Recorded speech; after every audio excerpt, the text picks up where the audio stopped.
यो दृश्य चाहिँ नि म सोलु जाँदाखेरिको हो। घुर्मीबाट करिब 7 किलोमिटर जति माथि उक्लिसकेपछि देखिएको दृश्य हो यो। मुनि पुरै बादल छ, देख्न सक्नुहुन्छ।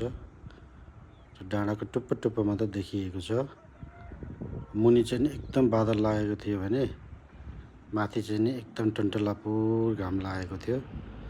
यो चाहिँ नि अराउन्ड नोभेम्बर इन्डतिर चाहिँ नि पुगेको थिएँ सोलो।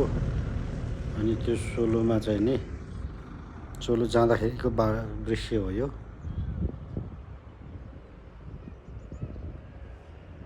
देख्न सक्नुहुन्छ एकदम फगी डे छ।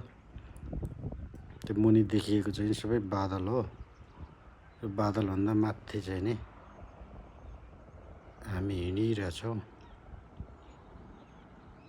यो मोबाइल भन्दा नि अझ यो लाइभ हेर्दाखेरि चाहिँ नि अर्कै रमाइलो महसुस हुन्छ। सोच्दैछौँ हामी आकाशभन्दा नि माथि छौँ। हस्त धन्यवाद।